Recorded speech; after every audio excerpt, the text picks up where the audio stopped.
di pesantren, karena pesantren kami pesantren Al-Qur'an, pasti setiap harinya itu belajar tentang Al-Qur'an ya, dan juga diniyah. Itu tadi juga sambil menceritakan pengalamannya ya, luar biasa ternyata. Kemudian tadi ada aktivitas mengenai roan dan lain sebagainya. Apakah ada aktivitas-aktivitas lain gitu Ustadz? Seperti apa kegiatan rutin atau apa gitu mungkin?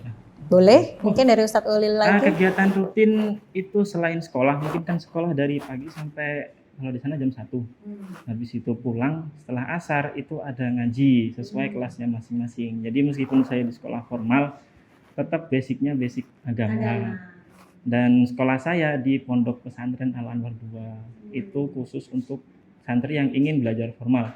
Kalau di Anwar 1 atau Anwar Pusat itu khusus santri yang ingin belajar kitab salaf atau kitab gundulan. Jadi saya mondoknya di 1 tapi sekolahnya di 2. Oh gitu. Jadi pulang pergi. Nah, itu mungkin alhamdulillah dapat sedikit lah dari dua-duanya. Masya Allah, jadi bisa dapat bonus ya begitu. Oke, kalau dari ini aktivitas hariannya itu tadi ya, berarti kesehariannya di pondok ini pindah-pindah gitu. Setelah itu, setelah maghrib itu kan ada ngaji juga biasanya Quran kalau di sana. Kalau Al Anwar 1 biasanya ngaji Quran itu pagi, tapi karena saya harus sekolah pagi jadi dirubah.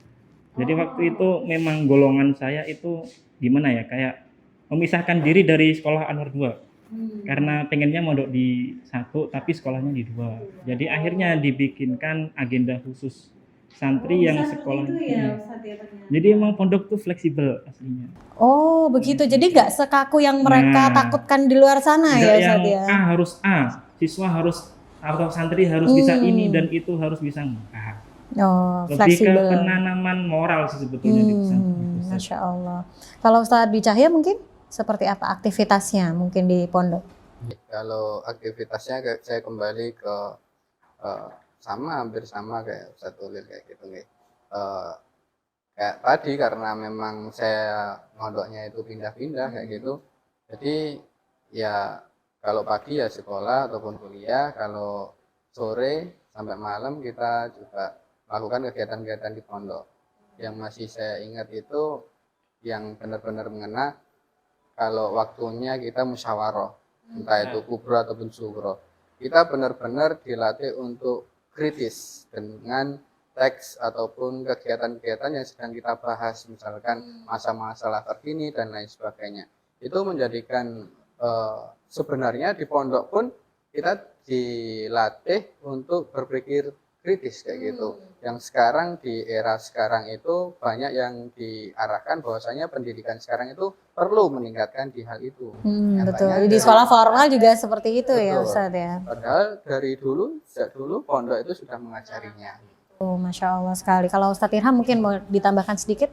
Yang paling mengena ya di kami dulu itu adalah kegiatan rutinitas di pesantren selain pembelajaran sekolah Al-Qur'an dan juga pembelajaran rutin lainnya, yaitu keaktifan dalam kegiatan kepesantrenan. Dalam artian di sini paling rutin itu lomba-lomba. Jadi di pesantren kami itu lombanya sangat-sangat terstruktur, dimulai dari tingkat kamar ya. Kemudian setelah tingkat kamar nanti pemenangnya akan dilanjutkan di tingkat asrama. Terus kemudian setelah dari asrama nanti pemenangnya juga akan dilanjutkan lagi ke tingkat pesantren. Jadi nanti tandingnya antar asrama. Jadi hal seperti itu bersifat kompetitif dan sangat sangat dibudayakan ke kami sejak usia dini, sehingga kami sangat-sangat kompetitif untuk mengikuti berbagai jenis lomba, mulai dari jenis lomba basic yaitu Al-Qur'an karena memang pesantren, dan juga lomba-lomba yang sejenis dengan atau sebidang dengan ke-Al-Qur'anan seperti lomba cerdas cermat Al-Qur'an, terus kemudian lomba muhadharah atau pidato ya, yang juga nanti tentang materinya syarah dari Al-Qur'an dan juga hadis yang diajarkan di sekolahan. Dan hal yang paling menarik dulu itu adalah ketika weekend, karena kami santri lama ya di pesantren, itu weekendnya adalah hari malam Jumat. Malam Jumat itu benar-benar menjadi malam yang sangat-sangat dinanti-nanti. Ya, hari Jumat itu karena malah liburnya hari Jumat. Itu kita melakukan sampai malam. Bahkan hal yang paling menarik karena kami laki-laki adalah dua hal. Yang pertama, nonton final sepak bola. Mau final apapun itu hampir satu pesantren nonton semua itu. Terus kemudian selanjutnya selain final itu adalah nobar film. Walaupun saat itu filmnya masih kalau sekarang mengatakan HD cam ya mungkin ya versinya ya. Tapi itu benar-benar sebuah hal yang menarik karena kami berada di era lama di mana teknologi saat itu belum banyak dan juga belum ada ponsel saat itu, sehingga hiburan dua hal tersebut benar-benar sangat dinanti-nanti Masya oleh kami saat Allah. itu.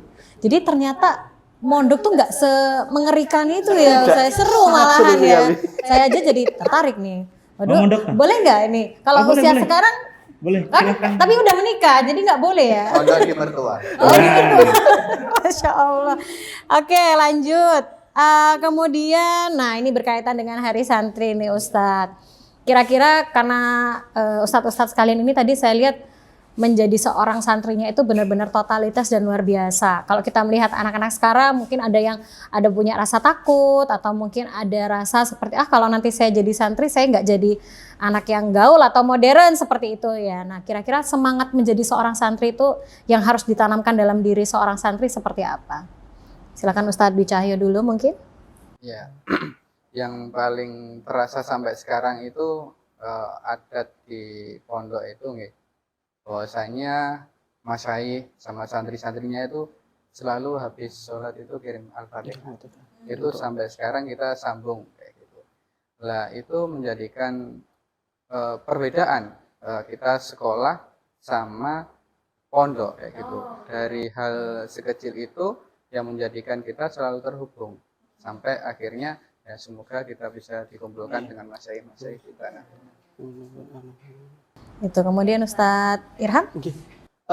Hal yang paling kami jadikan acuan adalah mungkin beberapa santri menganggap bahwasanya kegiatan rutinitas yang di pesantren itu benar-benar membosankan, seperti jamaah sholat 5 waktu yang selalu harus tepat waktu, sekolah pun semuanya harus sekolah karena nggak ada tempat untuk bersembunyi juga tadi, dan kegiatan-kegiatan pembelajaran lainnya yang mana kita baru akan sadar nikmatnya melaksanakan hal tersebut adalah ketika sudah menjadi alumni, yaitu jamaah yang 5 waktu itu yang saat itu sangat membosankan, itu benar-benar sangat kita rindukan ketika kita sudah menjadi alumni dari pesantren, dan kita tidak menyadari bahwasanya ketika kita melakukan hal tersebut secara istiqomah, mungkin ya keberkahannya baru akan muncul setelah kita menjadi alumni dari pesantren tersebut. Oh begitu, Masya Allah.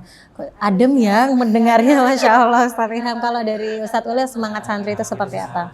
Intinya kan semuanya tentang moral. Bagaimana cara menjadi santri atau berkarakter santri. Nah, dalam beberapa kegiatan itu memang waktu awal-awal memang agak apa sih ini, apa sih itu, belum terbiasa mungkin. Kesel ya, karena nggak sesuai rutinitas di rumah begitu ya. Apalagi yang sebelumnya belum pernah mondok, di pondok nggak ada yang jaga, nggak ada yang mungkin harus mandiri dan sebagainya. Itu kan perlu berpikir dengan keras ya. Tapi setelah kita terbiasa melewati masa itu, pasti akan ketahuan nikmatnya. Seperti kata Ustadz Irham tadi. Nah, saya itu pernah bangun-bangun karena sebelumnya itu mimpi masih di pondok, dan itu bangunnya sudah keluar dari pondok ya, sudah lulus ya. Nah beberapa kali itu mimpi kiai saya, dan itu ketika bangun rasanya aku pengen ke sana. Jadi ya mungkin itu sih. Aduh saya jadi merinding ya mendengar cerita-cerita beliau. Masya Allah, ternyata pengalaman menjadi santri itu memang mungkin kalau ketika dilakukan itu ada bawaannya kesel, ya manusiawi lah ya Ustadz ya. Ada kesal, ada lelah, ada jengkel dan lain sebagainya. Tapi ternyata ketika sudah lulus itulah hal-hal yang paling dirindukan begitu ya. Masya Allah luar biasa. Ternyata menjadi santri itu tidak semengerikan itu. Oke, baik.